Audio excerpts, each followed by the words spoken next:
A lot of outlets are reporting that Shazam will only open to $40 million in the North American box office for its opening weekend. I think that number's a little bit soft, but if we just pretend that that number is actually accurate for the moment, I think that Shazam can still beat Aquaman's total worldwide opening. This isn't because I think Shazam will necessarily be more popular overseas than Aquaman. It's because of the terrible way in which the worldwide opening box office numbers are actually calculated. According to Box Office Mojo, Aquaman's opening weekend box office total was $166.8 million. So if Shazam is only going to get $40 million in the US domestic box office, and Aquaman got about $67 million in the US domestic box office, or it's got about $27 million more than Shazam is targeted at the moment, for Shazam to make more money in total for the worldwide opening, Shazam would have to earn $27 million more dollars overseas than Aquaman got. Now, Aquaman is doing exceptionally well overseas, and so to say that Shazam will do a bit better than a film that's doing pretty good overseas may seem strange on the surface. I'm not basing this prediction on the good reviews that have come out recently for Shazam. I'm basing it on the terrible, terrible, terrible way that these box office openings are calculated. Okay, they are not all the same. If you look at some films and you go, oh, that film opened to more money than that film, it doesn't really mean that much when you're looking at the international numbers. When we're looking at the US domestic numbers, we're comparing the same thing. Basically, films are released on the Thursday night, and in its Thursday's numbers get added to the Friday total. So when they say Friday made X amount of money, for example, Captain Marvel, I think it made $61 million on Friday. It actually made $41 million on Friday and $20 million on Thursday. They add them together. All the films do this, and then you get the Saturday total, you get the Sunday total, and that is it. That is your opening weekend for the US domestic box office.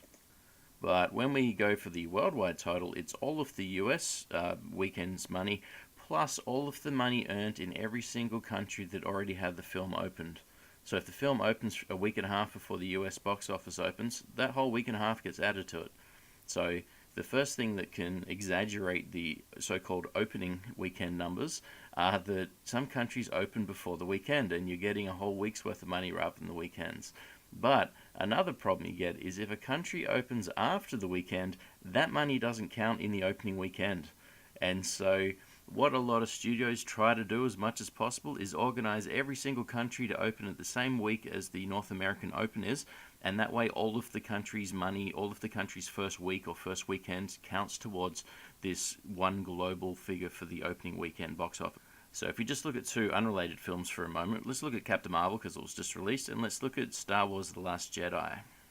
On Box Office Mojo's worldwide opening figures, which are not adjusted for inflation, it has Captain Marvel as the sixth largest opening ever, 456 million, and Star Wars The Last Jedi, number 7, just underneath it, 450.8 million. So it's got about $6 million difference between the Captain Marvel opening number and the Star Wars The Last Jedi number. If we look at the inflation-adjusted totals, we have around about the same figure there. Captain Marvel is in front of Star Wars The Last Jedi, but Captain Marvel goes down to number 8, and Star Wars The Last Jedi goes down to number 10. But Star Wars The Last Jedi, even inflation-adjusted, is a little bit behind what Captain Marvel's numbers are. However, Star Wars The Last Jedi did not have all of the countries opening at the same time. Star Wars The Last Jedi actually missed out on about $15 million of opening money that opened after the North American opening. So, in other words, there really should be another $15 million, not adjusted for inflation, on Star Wars The Last Jedi's opening weekend. That way you'd be showing how much money it earned on the first week for all of the countries, compared to all the countries that Captain Marvel opened in. But because Captain Marvel or Marvel Studios or whoever negotiated a better deal for the countries, it was able to get pretty much every country in the world to show it during the same week except for Japan. So Captain Marvel missed out on about $6 million on its opening. So if we add the $6 million to Captain Marvel's non-inflation adjusted figure, it goes from 456 to 462 million. But if we add then the $15 million onto Star Wars The Last Jedi, it'll go from 450 to 465, and Star Wars The Last Jedi will actually have the sixth largest opening of all time, not adjusted for inflation, and Captain Marvel would have number 7. And so when you look at all of these worldwide opening numbers, what's key is, did they all open in all of the countries at the same time? Avengers Infinity War did a really good job of getting all the countries lined up, and it had an absolutely massive opening. But if you miss out on some of the countries, particularly some key countries that do large numbers, then your total number looks weak. But the film itself didn't open weak. It's just, that's the way it looks, unfortunately. And then all of the money coming in from overseas is skewed, because when the film's maybe in its second week, it's actually getting first week money from some countries, which is obviously larger. And since it's fourth week, maybe it's getting second week money from some countries. And so looking at the foreign numbers is always a bit of a pain because of that reason. So if we go back to Aquaman and Shazam, the whole point here, when we look at Aquaman's actual international money for its opening weekend, we can see that what actually happened was basically China was included in the opening weekend, and that was it. So it was good news that they were able to get China involved, because China had such a massive open. In fact, China opened larger for Aquaman than North America did. Okay, North America got about $67 million and China got over 90. So the Chinese love Aquaman. They like it far more than what the people in North America liked it, and they had a bigger opening weekend. But all the other countries basically weren't included. All the other international countries opened after North America, and so this skews Aquaman's international earnings. It looks like they're going on for longer and being bigger than expected. That's because countries didn't actually open the film. So when you look at the first week's numbers for Aquaman, that's not really the first week's numbers. That's just the first weeks of America and China, and that is it.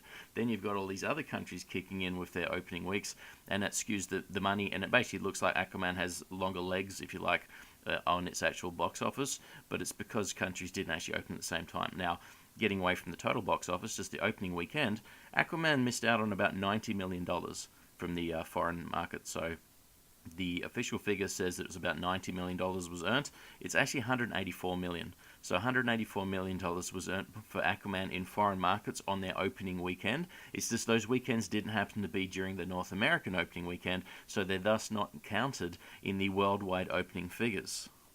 And so Aquaman's real worldwide opening, if you like, shouldn't be $160 million. It should be $250 million. And once you factor in the $250 million opening weekend, it's relatively good run overseas. It's still good, but it's nowhere near as good because the opening weekend isn't as weak as all of the original figures look. But forgetting all of that, going back to Shazam, if I'm saying that Shazam can earn more money for the total worldwide gross opening weekend than Aquaman did, I'm not saying because Shazam will actually have bigger opening weekends in all the countries. It's because Shazam has actually, or not Shazam, DC or Warner Brothers, I think it's Warner Brothers is the actual distributor.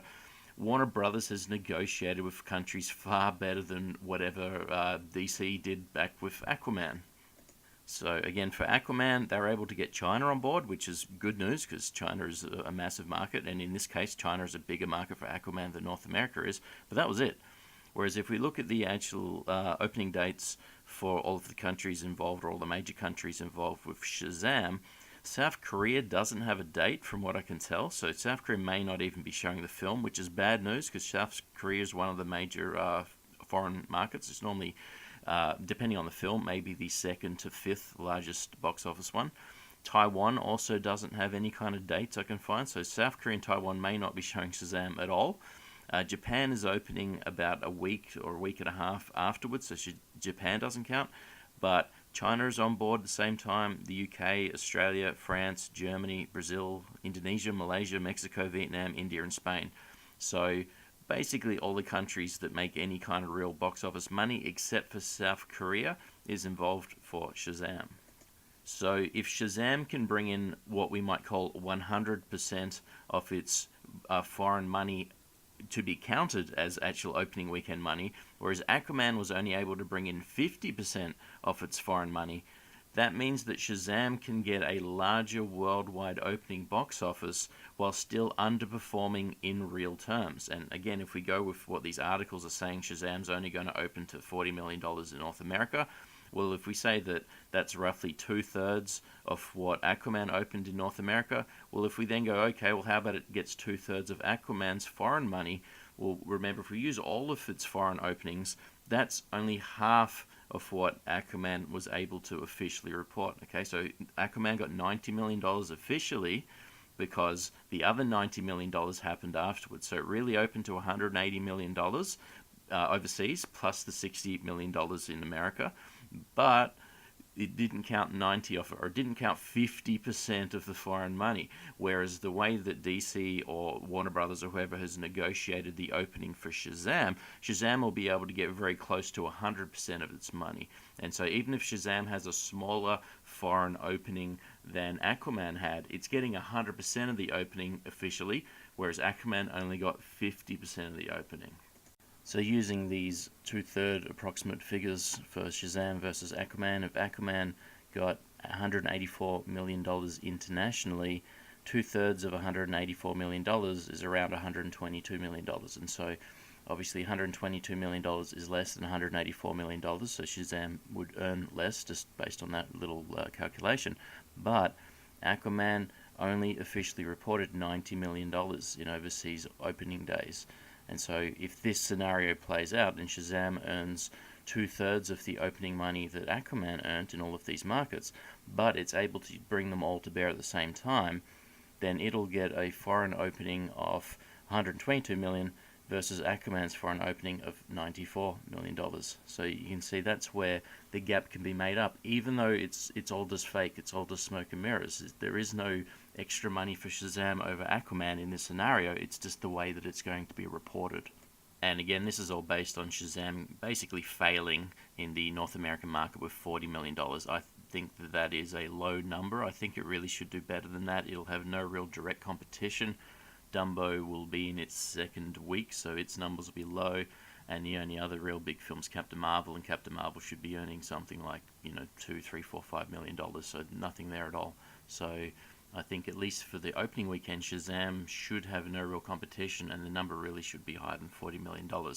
Now, how much money will Shazam make in total? Well, that really depends on how good it is, and it also unfortunately has Endgame coming out a bit after it's out, so Endgame will crush any kind of real legs that Shazam might have, probably. But yeah, it's hard to tell. But if Shazam's a good film, it can make lots of money. But not looking at the total box office here, just looking at the opening weekends, I think Shazam has a really good chance of beating Aquaman's official worldwide opening weekend amount, which was $167 million. Thanks for listening, and I'll catch you next time.